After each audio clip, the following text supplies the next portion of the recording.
Hey, ladies and gentlemen, channel update in the middle of building the new studio. I haven't moved into the new studios quite yet, but I have to make an update video because we don't have time to wait for a new studio. There's too much happening with the Alberta independence movement. And so I'm going to just have to update right here from the corner of this room until we get everything done. Do you know what happened? Everything's happened. We've had, guys, by the way, so I don't have my monitors in front of me. And so we're going to pretend, let's just pretend right now there's a screen. We'll do that. And then we'll just pretend that I can remember stuff, even though I don't have my computer in front of me because there's almost too much, right? Oh, this is an interesting one. I mentioned in a previous video, you know, there was, they were polling in something like 30% of Albertans were ready to vote to separate from Canadian Federation, right? Now, some people believed that this was partly just hype from the Canadian election, where they just elected the same people all over again. So I think what happened, though, is, yeah, I mentioned this because when they did pollings and surveys, there's a, can I say a soft middle? I don't know. Does that sound right? Say there's a big middle that was, you know, they were not like opposed to it. And they would come in with surveys last week were coming in like, well, then it was 40%. We had 40% of Albertans saying they would consider, they would or were considering separating and becoming independent. I don't want to get too much on separation. You'll notice I don't like to say that too much because I don't like the negative. It's not a negative connotation, right? It's not, the goal isn't to separate. That's not like the end game, is to separate from Canada, as if that's the mission. But instead, the mission is an independent Alberta. And then statehood could be something to talk about. So, yeah, they started getting up to 40% in some surveys.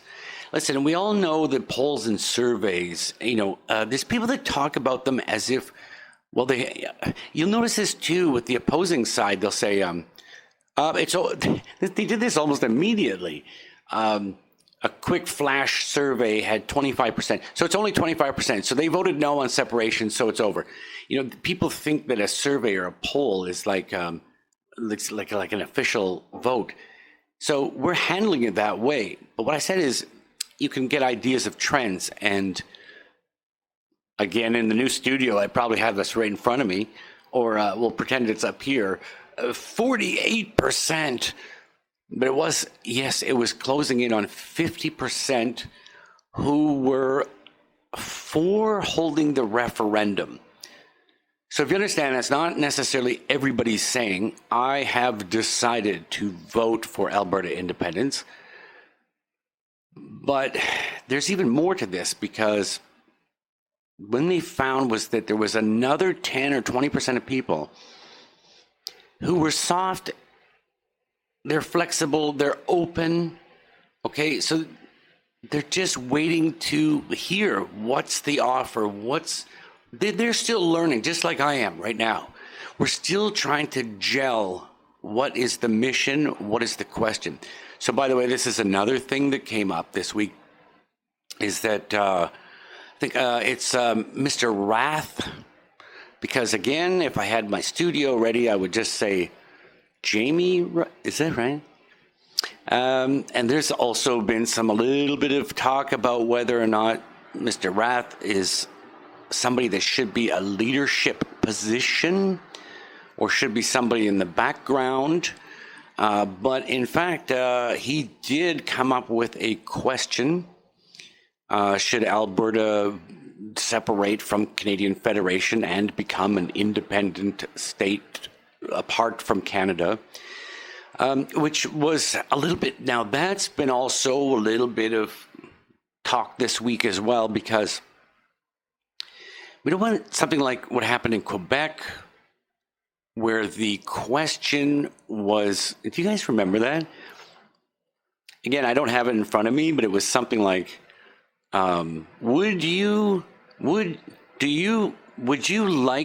agree that the Quebec provincial government should begin a series of talks to discuss or towards the separation of Quebec as a sovereign state? It was just like, and then a lot of people were pretty unhappy about that.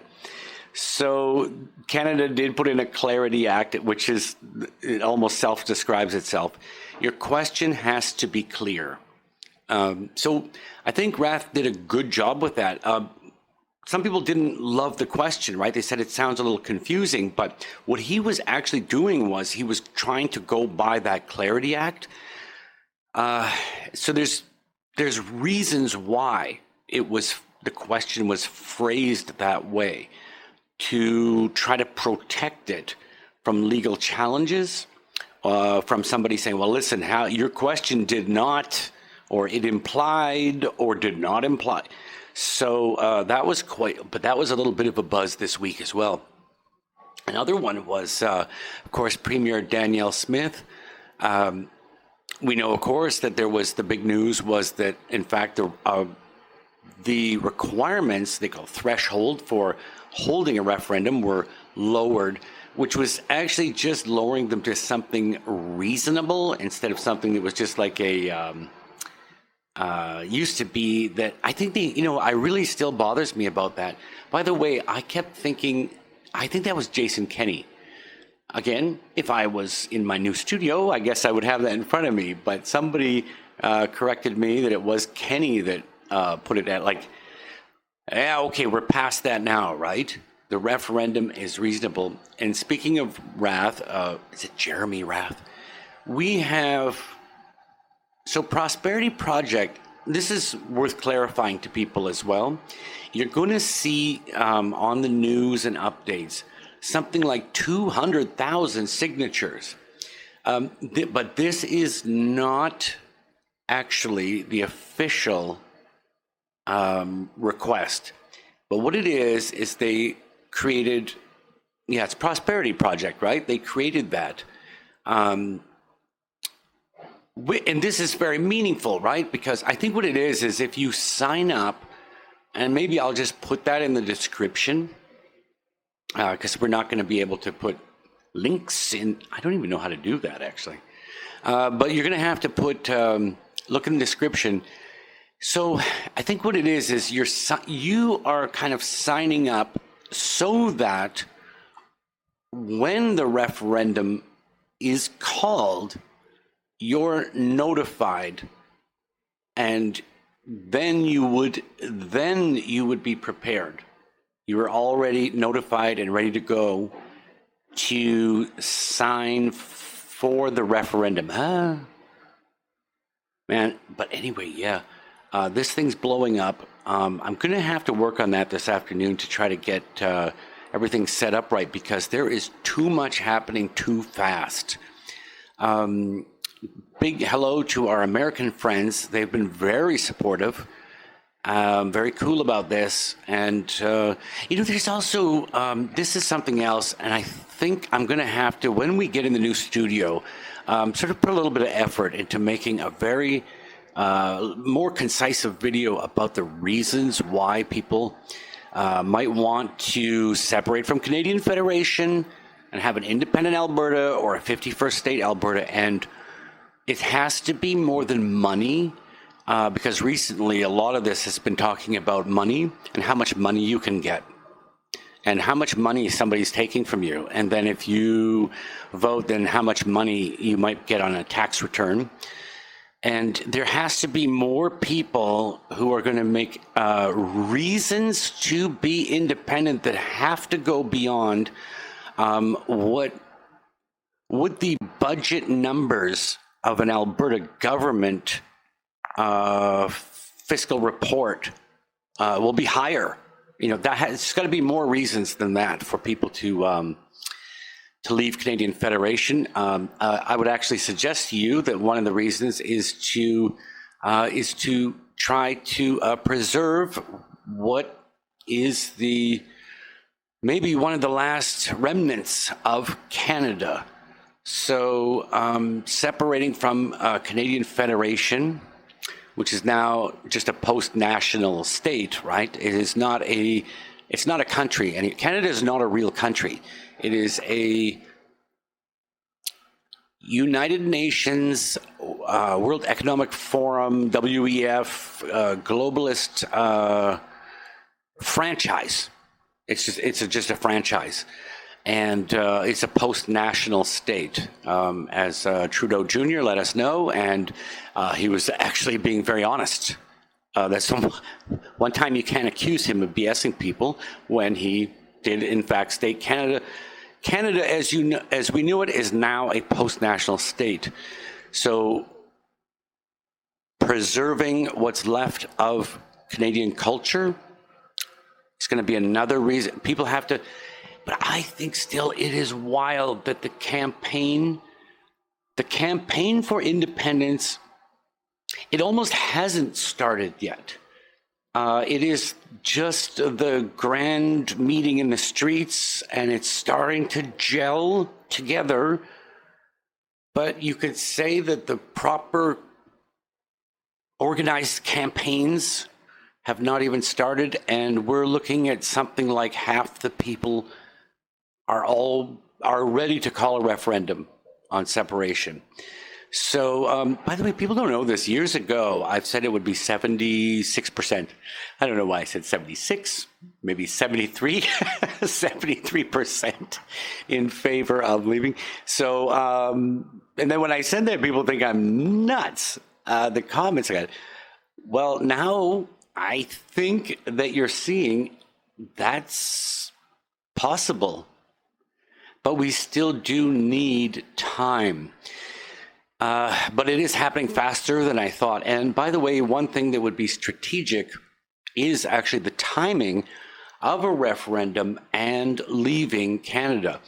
You remember one of the things when Trump shocked the world and defeated Hillary Clinton, also sort of like a globalist establishment candidate. She had all of the money, all of the everything. I mean, it was just hers to win, really just to be assigned to her. You know, people just thought, what the hell happened? Like Trump just came out of nowhere. There's something strategic about that. If the independence people want to, laundry's ready. If the independence people give this too much time, the forces against it are going to drag this thing into the mud. They'll actually make it so that people that were enthusiastic about it will start to become bored with it and tired of hearing about it. If it goes fast, you aim for this in 6 to 8 months, and you go hard, you give her. That actually strategically, they won't be, the large opposition will be, something that reminds me of Hillary. They said they're too big to deal with something coming at them too fast and too crazy.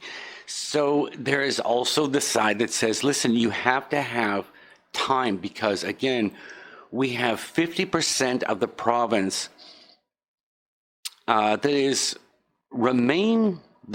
said, no, we don't want to separate from Canada, but they're still ready to be campaigned for. They're still going to be open. They want to hear some good reasons why. So there's something about that too. So that's a topic right there, is how long should this take? And too long is not good. Too short is not good. There has to be a right timing. Guys, I'm just going to leave it at that right now, because I just wanted to put something up there and touch on all of the exciting news, because, it might be a few more days until I get ready with the new, what's going to be the name of my studio? I'll try to think of something cool. I don't want to go the Dragon's Nest. No, I don't think that's not good. But we'll, I don't know. So, guys, I'm going to leave it at that for now. I'm going to try to get all the studio set up. And by the way, please subscribe if you can. There's going to be a lot coming from this channel over the, certainly over the next year. We are going to have a lot of things to talk about. But yeah, please do subscribe if you can. By the way, in the comments sections, if you know of an awesome channel, please recommend it too. I want to know what are the best. There are some really great channels out there. So, guys, see you next time.